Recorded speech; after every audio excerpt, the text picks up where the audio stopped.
Many of you are going to catch this when you wake up.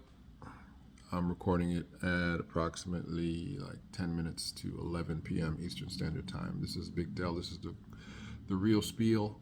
Um, I'm studying and prepping for my interview, and I would call it a pseudo debate with Rabbi Harry Rosenberg. Harry Rosenberg is a Ashkenazi and Sephardic. He's actually has Sephardic blood, he told me, rabbi in Israel. And him and I are going to be having some very serious conversations tomorrow.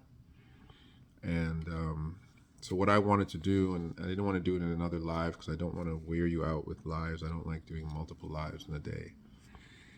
I wanted to give you the opportunity because him and I will be talking at 7 p.m. Eastern Standard Time to ask your questions so that I can position some of my arguments based on the questions you want answered.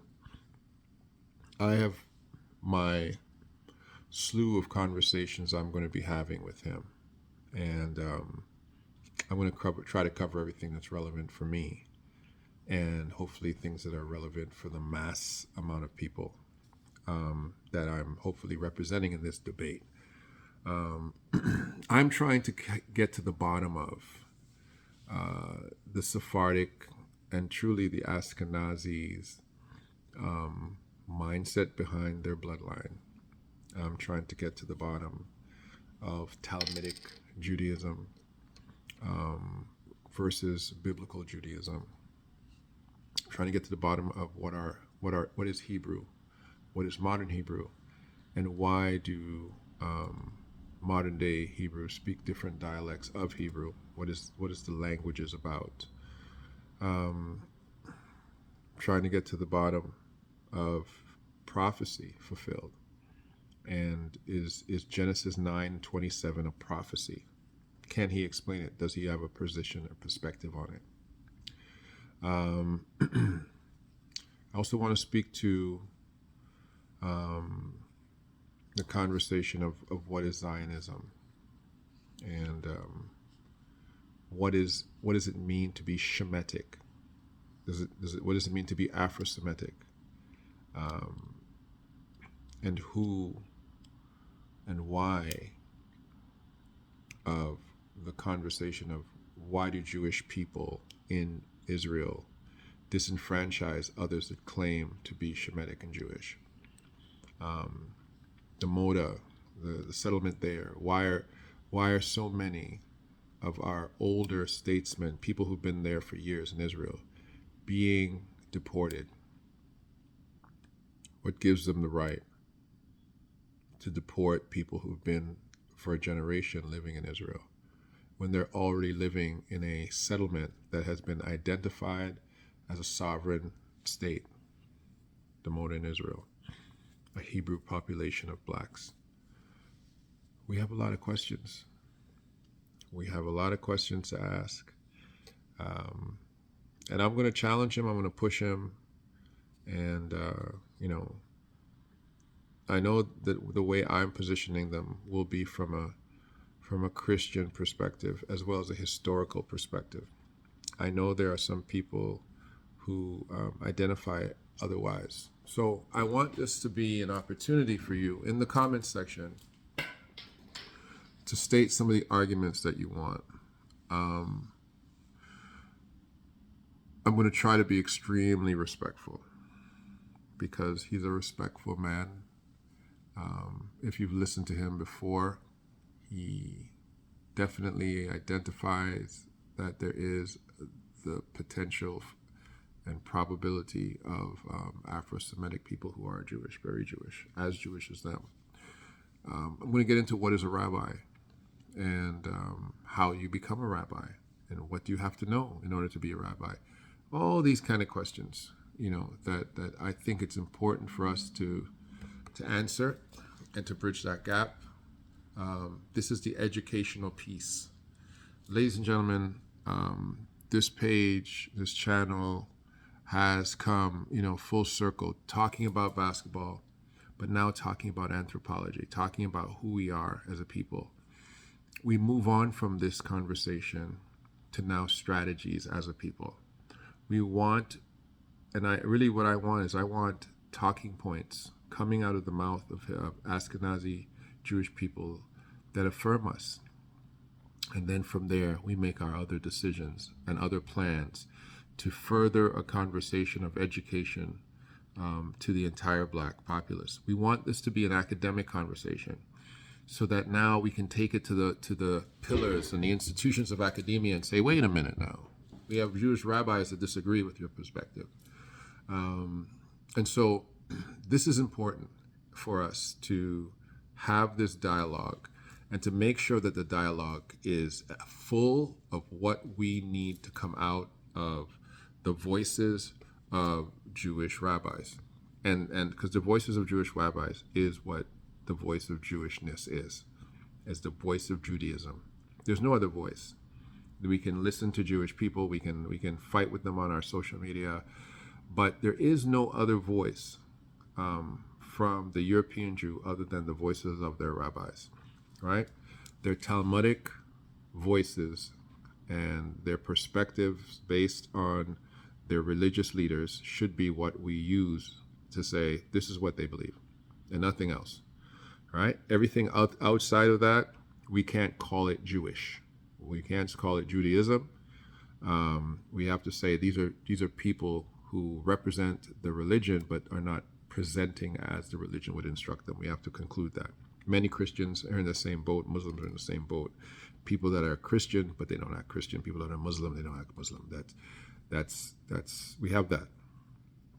But we're trying to get an academic pinpointing of where that community stands in respect to us. And that is where we're trying to go. 7 p.m. tomorrow, or let me say the date. That will be November the 16th, Eastern Standard Time, 7 p.m. I want us to come with our questions. I want us to come. I'm not going to bring anybody else on the show, but in the future, I am looking towards a Hebrew Israelite scholar to bring on the show. I'm vetting them. I have a lot of connections. I have a lot of people who are helping and in different areas, and I have a strong connection for bringing in the right voices to speak to you, right? I take this platform very, very seriously. I don't want to be just a flippant, reckless voice. I want to be a voice that you can say, you know what, listen to this. This will be good for us. I want it to be able to be heard, in the barbershop and in the university lecture hall. I want it to be that worldwide for us, right? I don't want to embarrass you, and I want to represent you properly. For those who have trusted me with your voice, I want to make sure I'm carrying it right. So fill up my comment section. Fill it up with what you want to ask, what you want to talk about tomorrow. It won't be your last opportunity, but it's going to be a very good one. And we can't necessarily anticipate being more. If this goes left, this might be the only time I get to talk with a gentleman carrying the title of rabbi and living in Israel. Okay, so let's go for it, man. Tomorrow, share this. Okay, get as many people on, liking and subscribing. We need the Black consciousness on board. We talked about earlier. I'm closing fast. We talked about coming into a meeting. Okay, let's come to the floor. This is where the Black intelligentsia sits down together, and we're putting a lot on this gentleman, but he's carrying the weight of his community and his religion and his perspective. And so this is where we now come and sit down and say, we have answers, we have questions for you, and you please give us some answers. We're not coming to be taught. We're coming to hear what you believe and why you believe it, because I believe equals are sitting down to have a conversation. Many of you don't know my background, don't know my skill set and training, but please trust that the right person is at the table. But I don't want to go alone. I was taught very, very early in life Don't be the smartest guy in the room all the time. Sometimes you just got to sit down and be quiet. This is not a time to sit down and be quiet, but this is a time where I will say, I want to hear your voices. Okay? So as we close tonight, when you wake up and you see this video, say to yourself, this is the questions I want answered. Send whatever you have to send, as crazy as it is, as wild as it is. He said nothing's off limits, and we're going to go from there. All right? Love, peace, and hair grease. This is Del K. Brereton. We are going to be activating the memberships on the bottom of the screen, the join button. You can join and support. You can join for a shout out. Okay? You can join for your business to be shouted out, or you can look for independent lives that'll be done with the membership group only, where I'll be teaching various things once a week. Some will be taught verbally, some will be taught with materials for those that want that, and some will be master courses for people who want to become teachers of the things that I'm speaking about: Black history, Afro-Semitic history,